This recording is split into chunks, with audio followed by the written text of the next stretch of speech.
started, you guys? All right, I'm willing to kick it off if you'd like. Commissioners, as part of the comprehensive fee schedule conversation, we talked about a number of things, including River Festival pricing. And so we really talked about two things. One was kind of the price for admission, and as part of the comprehensive fee schedule and part of that discussion, you've authorized a rate increase. But we also talked about the structuring of that in terms of entry fees and packaging and those type of things. And so what we said was that's a bigger topic that the Arts and Humanities staff and supporters were willing to go back and put their heads around and think about further and report back. So today's the day to report back. And from what Brad shared with me, they have some creative ideas. I think they have certainly brainstormed openly about possibilities. I commend them for that. And I'm about as curious as you are to hear what they have to say. I do have a little bit of a preview, but it is interesting. Thanks, Mike. Thank you, Mayor and Commissioners. We'll go through this pretty quickly, and part of the reason you got a printout here is that I'm not going to read PowerPoints to you. So the details, some of which you asked for, and some of that may be helpful in terms of shaping a decision that you make today. Before we get started, though, there's a couple of things. Anna Pauscher is here. She's our arts education coordinator and also does entertainment for the festival. She put an arts guide on your desk, and we typically will share those with you each year. That those go out. They went to 800. Just about, yeah. All of the teachers in USD 305 as well as the private schools within Salina, and we've distributed them throughout the community. Also, there are some in front of the Parks and Rec. Yeah, with the Parks and Rec down here on the second floor too. We use them as an economic development tool to help with recruitment of business professionals and others to have an idea of what's happening. So this isn't just City of Salina things. It also includes other things through the community theaters, the Art Center, the Symphony, the Stiefel, and education programs primarily. This is an education guide and a resource guide for that. So we also get help from some of our River Festival sponsorships, help underwrite some of the printing and production costs of this, and USD 305 supports about 25 to 30% of the cost of this program annually. So it's a great partnership. So I introduced Anna.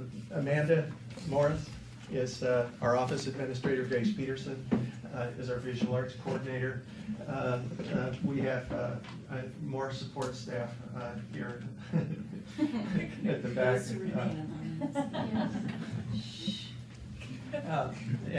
And so when I stumble or fail, we've got somebody that might be able to help. So first, contrary to popular belief, a group of artists do care about budget, and we try to design a festival budget each year that our income exceeds our expenditures, and we've done fairly well with that. We run a slightly different fiscal year. We don't have to get into that today, but our year begins in spending and appropriation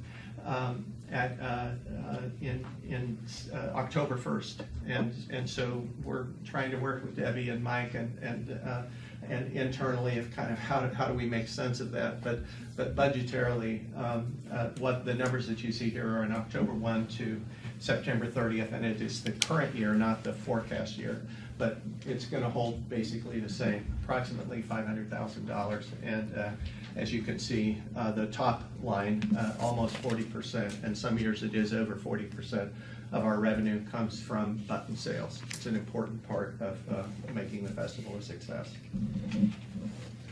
So a little bit of history of how button prices have changed.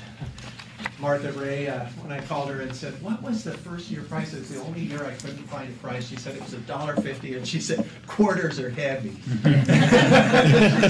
It's the only year we did quarters. And so I'm glad that somebody decided to get rid of those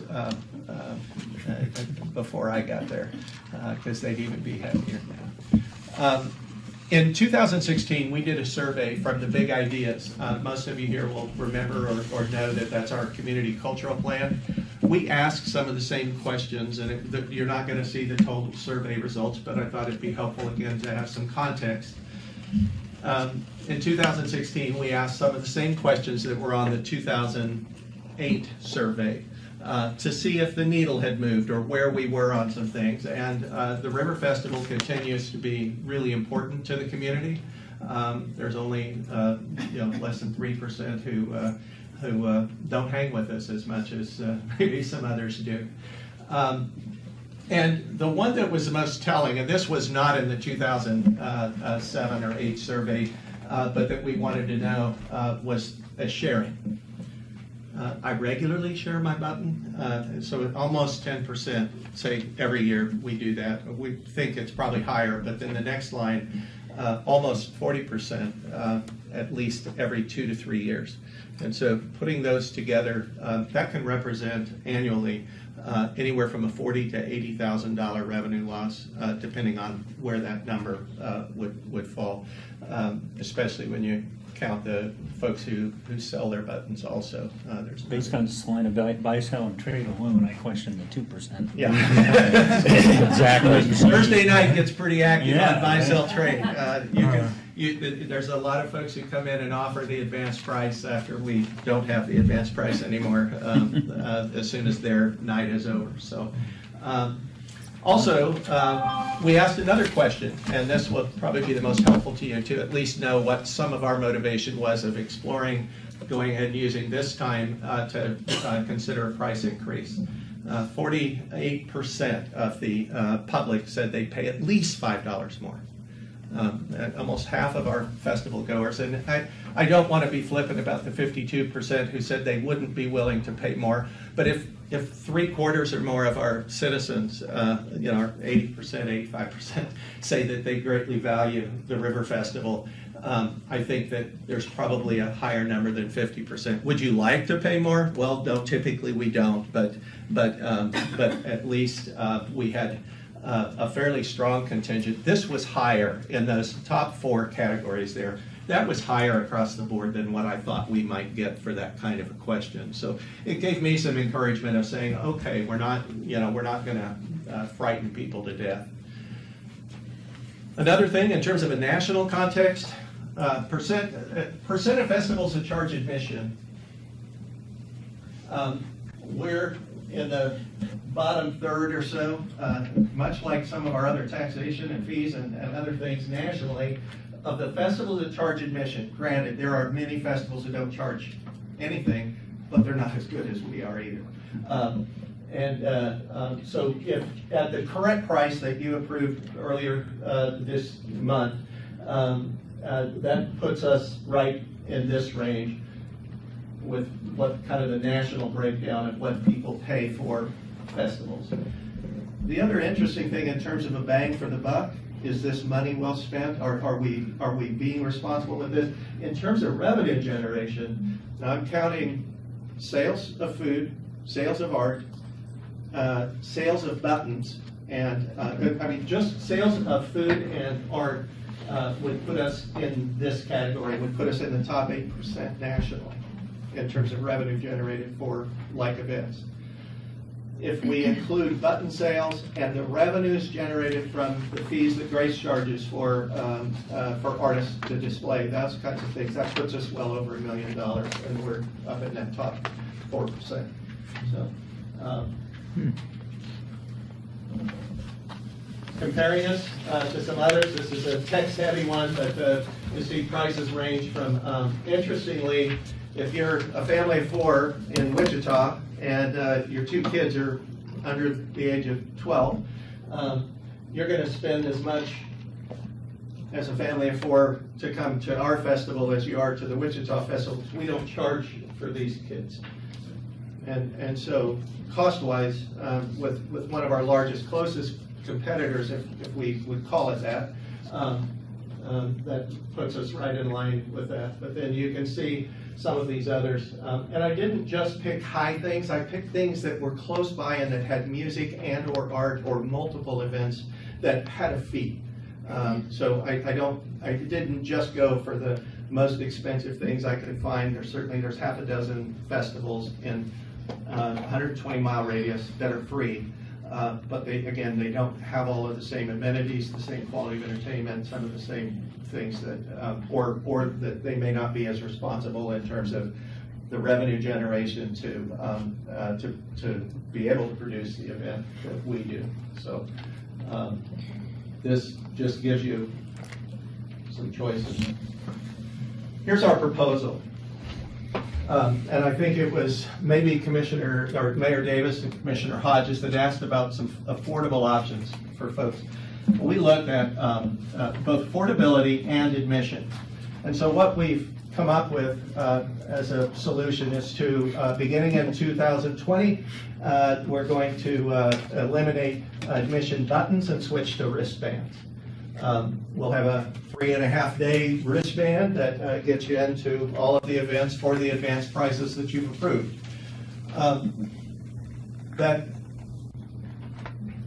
Cost-wise, it's about the same for us to produce those or have those produced as it does a button, but they're less likely to be shared. They're harder to share, and they're so common now that we don't think that that's going to be a particular issue. It will reduce some of our administrative expense in mailing, postage, handling, weight, just the physical weight of transporting those to 60 locations around the state. There are 40 locally in 20 cities. Those will be a little easier to mail. The prices that we've already talked about, 15 in advance and 20 at the gate would be what would pay for this. It would require having them worn Thursday through Sunday, and we know that there's going to be, internally, we're going to have to deal with the hassles of, I went to a wedding, it didn't match my dress, I had to cut it off, here it is, can I, and so we get lost buttons and other problems at the admission gates and at our headquarters all weekend long that we're able to take care of, and we're just going to try to be ready to be as responsive and supportive of the public as we can in this time of transition. And there's an opportunity for customized art on the wristband, yes, correct? Yeah, and that's part of the reason I showed. These are just the little logos that we dropped in there. But yeah, Amanda has just ordered some samples for us to be able to pull from and see what can be printed. And we've explored, there's a variety of different materials. Tyvek is really popular, but it's got a short life. It wouldn't last the duration of the event before it starts breaking down. So we'll be looking at plastic or vinyl wristband. They come in a variety of different widths: 3/8 inch, 1/2 inch, 3/4 inch, and a 1 inch wristband. We're not going to do something wide and obnoxious. It'll be discreet and comfortable, but easy to see for our. And that's where we'll work with our security and our gates people and our retailers and our internal staff in terms of how we handle that and how it looks printed. We'll have to do some community education and other things, about making sure they firmly attach it to their wrist. No, you can't clip it on your purse. You can't wear it as a necklace. It'll be expected to be on your wrist, and it can say void if not securely attached to wrist. There are things that we can do that are going to be hard to miss if you put it on, if you own it. So we think that some of those solutions will be taken care of, and this will take care of a number of things. The one point that will come up, there'll be people who've either collected faithfully for 43 years and would be sorry to see that go. For the next year or two, until we can assess what that is, we'll print a limited number of buttons available, like at the information booths, and if somebody wants to show their pass and get a commemorative button for 2020 and 2021, and we can decide at an anniversary year maybe whether to continue that practice or to have a limited number of those available as the community declares. They may not care, and it may be about admission, and they just switch from, oh, well, this is when I quit collecting buttons and I started collecting wristbands. So we don't know how that's going to be. New.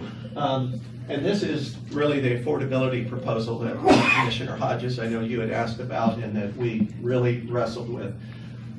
There isn't an effective way, with the way that we sell these, both during the weekend and in advance, to have tiers or breakdowns in prices are changing and because of the number of people who volunteer to do those transactions for us at businesses and different points of sale along with our gates. But what we did think that daily wristband, different color each day, but that you buy at the gate for $10. So for those folks who only go one day, only want to go Thursday, only want to go Friday, you come to the gate, you give them $10, you get a wristband for that day, and it's open season. And then those colors change each day, avoiding the sharing, taking off, cutting, those kinds of things that might happen to extend the life of an admission ban. And then again, it keeps it at the current, this year's current advanced price to be able to get in. So. And I would say that not only does it reduce sharing, it discourages it. I mean, right. And not only is it inconvenient, you now priced it in a way that you have an alternative. Correct. As a gate worker, are we going to be required to place the wristband on them? No. Because if you don't, I can stick it in my pocket. I shouldn't probably say this out loud. Stick it in my pocket, take it home that night, and hand it to somebody else who have the same issue you have with. We know where you live. Thank you. No, we will ask for people to be wearing them. So Okay. if our security, if our staff, if others see, or if a gates person comes in and say, hey, be sure you have to have that on your wrist, Okay. or whatever, we'll ask people to put them on and to wear them Okay. conspicuously, because our security will be looking for those. Right now, I mean, it should pick up some of our gate traffic. It's a lot easier to do that or to see that. They kind of wonder where somebody's hid. Or They try to hide it from you. Yeah, I mean, we spend a little bit of time, or our security staff does, trying to find buttons sometimes of where people are. And so they fall off of purses, they get lost. We do handle a number of lost buttons each year. Last slide, a couple of reminders about affordability. 11 and under are still free. We don't talk about this a lot. I mean, we do promote it. And this year we distributed 800 coupons to families who were economically disadvantaged, identified by Catholic Charities, Salina Housing Authority, DVAC, Ashby House, Heartland Early Childhood Center, a number of community partners, St. Francis Community, or St. Francis Ministries, rebranding. 800 buttons went to families with any kids or adults that were 12 or over to be able to get into the festival. And we've made a practice, I mean, this line has been around since before I have, that no one is denied an opportunity to come to the festival for an inability to pay. So if you're not at Heartland and you can't afford the festival, or if somebody would send us an email or let us know that they couldn't, we would, through that underwriting, and by the way, all 800 of these aren't on your ticket, they're paid for by the private sector. We solicit underwriting from local businesses to help pay for those buttons, and it's fully funded. Free parking, free shuttles. Patrons can bring their own food and drink. There are so many things that those other more expensive festivals wouldn't let you do. Yeah, and you can come and go multiple times in the same day, both in the past and in the future with the proper admission. So if you're buying a daily wristband, you can leave and come back half a dozen times if you choose. So, we're here to see if that answers your questions, or if there's other details that we can provide. This looks acceptable to you in terms of a response to this increase in prices. So, if I could preface it a little bit, I would tell you over the years, I don't know how many conversations we've had in executive staff alone about alternatives to buttons and button sharing and pricing, and this represents a lot of courage in terms of being willing to think alternatively and break with tradition and make a lot of change at one time. It's precipitated a lot by the rate increase, which was a pretty courageous request on Arts and Humanities' part and on your part to do. And then lastly, we've talked a little bit about, I personally think there's some value in doing the rate increase and the daily bands at the same time, because we don't know how this is going to play out. And so if the rate increase represents some additional revenue, but the daily wristbands represent some loss in revenue, and maybe it evens itself out. But certainly we can do all of it, we can do none of it. That's what we're here to discuss. But like I said, countless times we've talked about it, and there's a lot of tradition involved here, and we're going to face that if you go forward with this at the upcoming event, no doubt. I've been to a lot of river festivals, and like I said, I wouldn't miss them. I mean, they're fantastic. But I guess my question, Brad, is I know that we have volunteers at the gates, and it's always hard for those volunteers when you've got a line that reaches from here all the way to back, people trying to get in. Are we going to try to tighten that up a little bit to make sure that, I've seen it at times where the staff at the gate is visiting with somebody else, and you got a bunch of people going in while they're visiting with another. We are, yes. The admissions, and Glenda Johnson, our account technician, has helped. My first year here, we did a lot to work on kind of the behind-the-scenes inventory control, controlling that. When you have 120 folks, there were some years, and this is going back 15 years ago or longer, there were some folks who said, come to my gate, I work at Mulberry at 10 to noon, you get in. And they just either give away buttons or wave people through or do whatever. Most of our volunteers, a vast majority of them, are very responsible and handle money well, and with little training other than what the 3 volunteers who coordinate those 120 over the weekend do. Yes, we are trying to kind of improve customer service and speed. Just 2 years ago, if you haven't been to the festival on Friday or Saturday morning for the Oklahoma Land Rush, when the bell goes off and they come in, it's a spectacle. That's the one time our staff breaks away from whatever else they're doing to just stand and talk, because it's a spectacle.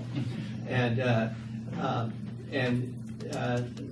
in an effort to try to avoid some of the congestions that happen, we have our security go out and pre-check coolers, and we try to check for folks and move them side by side to say, okay, if you have to purchase a button, we can't sell early very easily because of just when the volunteers arrive to do that. But once that happens, then yeah, we're doing our best to have those transactions go quickly. 70% of our traffic comes across the event center bridge, and that's where the bulk of our sales take place. And so a number of years ago, we put the Pepsi trailer out there to have people buy buttons outside the park so that those that already had paid admission could get in and put security out. We may be looking at a slightly different model this coming year, and we're hoping that with the modest increase in price, that more people will buy early, that they'll make that commitment to buy in advance, and that we won't have as many. This year we were up $9,000, I think, in sales at the gates, and that represented slightly longer lines, and some of that was due to the weather, and some of that was due to the field house having a tournament. There were some folks who came over from those tournaments, and some other things that there were some military things that I think that were going on as well that sent some folks. And I think that's where it's going to come in really good, those individual day prices, and the people that's over at the field house, or people downtown, maybe at a bowling tournament or something at the the arena, or the alley. The alley. They can come over for that one day, and it really, I think it's a good deal.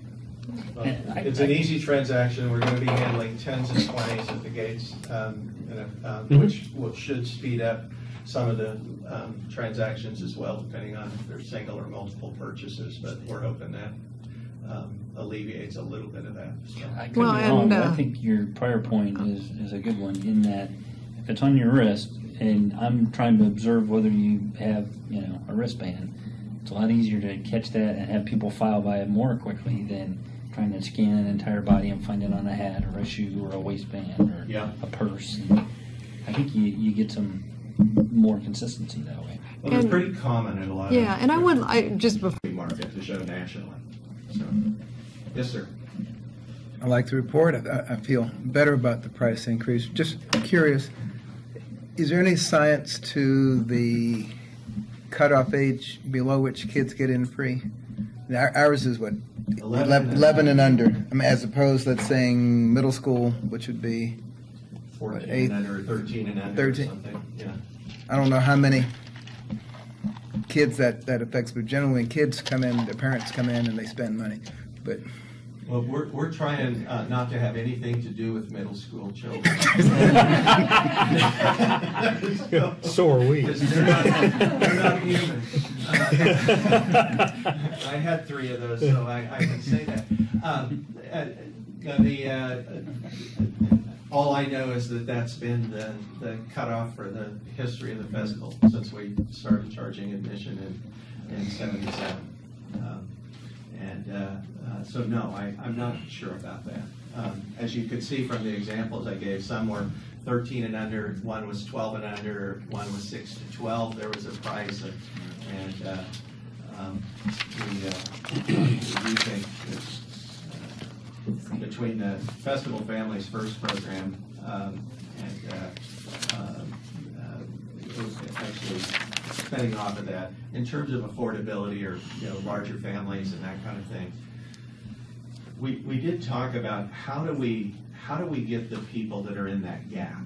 There are folks in need who might qualify for a free or reduced lunch, but that aren't using any of the services from the 8 agencies that I listed for you. We're not marketing to them. I mean, we haven't done that intentionally to say, hey, we have this program, or hey, if you're a family in need. And so whether we do that by word of mouth or awareness about the program or more frequent social media releases about Festival Families First and what that means and that no one will be denied the opportunity, and to make it, to not diminish their pride or their work to be able to make a simple request. We just started having that conversation as a staff as a result of some of this planning, but I'm not ready to. that's the thought and emotion was in here, but I could not have worded it better than you did. Thank you. On a related note, and you probably are aware of it, but in terms of value, First Treasures is unique to our event. And you might explain that in case someone's not familiar. We have, and I may tag team here, but this year I think we had about 600, and you were just counting tags, 680 items. Oh, that was given, yeah. We have 125 artists, 75% of which or so say, I'll give you at least one piece. Some give far more than that, but they give work from their collection, from their booths, to be put in a tent just for kids. And those prices of those objects that they donate are from $1 to $5. Some of the artists ask for that $1 to $5 back. Others just say, no, keep it. But it's called First Treasures program for young collectors, and it teaches patronage for young kids. And so the ages are 4 to 13. I think they age out. And so going back to the middle school, there is a program that still includes some of the ones that are in middle school. We have kids now for the last 15 years who have purchased that, have aged out of the program, and are saving their allowances each year to be able to go back and buy from those artists. But the kids go into a tent, they're led by volunteers. Parents don't get to come, parents don't get to decide, parents don't get to vote. They have to check their cell phones as they come in, or they can't get coaching from outside the tent. And then when they come out, they get directions to the artist booth, and they get to take the work and go over and meet the artist and make that personal connection and collect. And it's the most it costs somebody is $5. And we've returned this year. We've returned Susan, do you, or Grace? Yeah. I don't know. 100, Bridget Hall helps coordinate that program on site. 110 pieces or so of people. At a certain point of the day, they just quit getting in line. And so we still have room for that to continue to grow. And once the artists participate, they love it. I mean, we give special recognition to them on the site. We give them a festival t-shirt for participating and a special tag that's on their tent that says, "Hey, I'm a first treasures contributor." And there's, I can't leave the tent without crying. You know, it's a beautiful thing. The pride that these kids have when they come out. So the comprehensive fee schedule that we talked about so far has the $5 rate increase in it. Doesn't have the rest of this. If there's consensus that this is acceptable, then we'll bring that to you as well.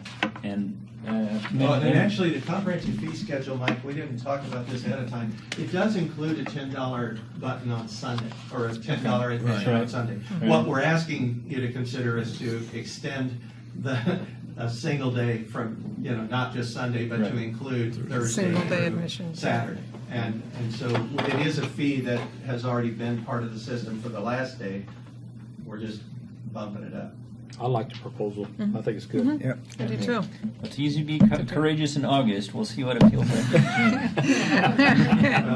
June. We may be back here next August and say, what were we The mayor will thinking? have to answer.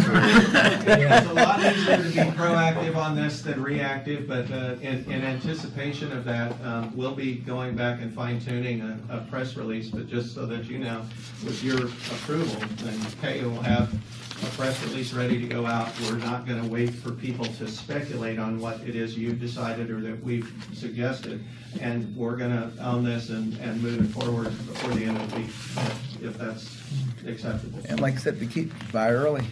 Yeah. Yeah. Buy early. If you're going to mark it before the end of the week, the one nuance there is it's not official till the city commission takes action. So They'll have considering to that, adopt the right. fee schedule. So the way you word that, I just need to indicate that. Pending formal adoption, is that a 2 reading? No, one. Single? Resolution, yep. Okay. Then we'll honor whatever you think is best. We can soften the words or make it pending formal approval at a later August meeting or And it won't be September. more in August, It won't be in yeah. August. We can do that. Okay. Okay. Does that Thank you. sound agreeable? Yep. All right. Okay. Thank you very much. Thank you. Thank you. Well, since it's almost quarter, Yeah. you have something else? I guess we didn't take public comment on this topic. That's true. Is there any public comment on this? Someone may have.